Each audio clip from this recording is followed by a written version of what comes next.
Новый год уже стучится в двери. В преддверии праздника атмосфера волшебства особенно ощущается на сцене Абхазского драматического театра имени Самсона Чанба. Сказочные персонажи, таинственный снежный лес, яркие декорации и море позитивных эмоций. Маленьких зрителей совсем скоро порадует новогодней премьерой «Волшебная шкатулка».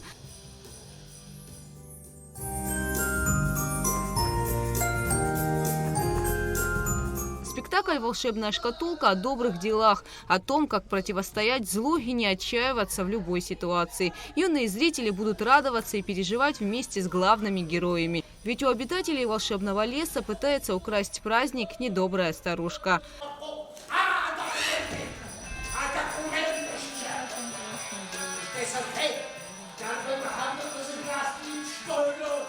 Автор пьесы и режиссер Алхас Шамба. Много интересных событий ожидает в течение 1 часа наших юных зрителей.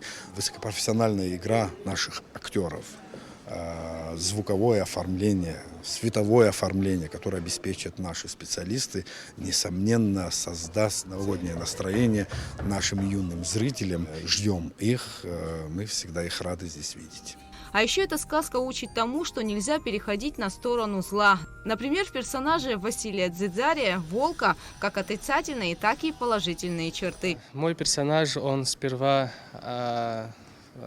нецеленаправленно идет к злому, так как его заставляют, старуха его заставляет делать зло, а сам по себе он добрый, и, конечно же, его спутала здесь Баба-Яга. Репетиции новогоднего представления идут в театре уже 2 месяца. Песни, танцы, шутки, озорная игра актеров. Все это придется по душе маленьким зрителям. А еще их ждет много загадок. Но самые главные герои праздника – Дед Мороз и Снегурочка.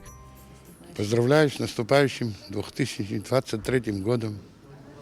Желаю крепкого здоровья, счастья, радости, успеха, мирное небо над головой, чтобы все было хорошо.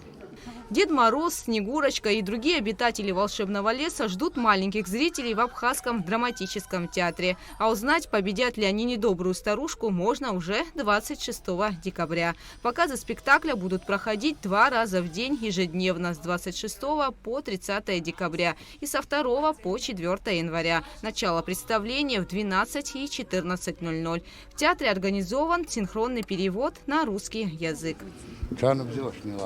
Гугут Савардани, Алексей Баструков, Абхазское телевидение.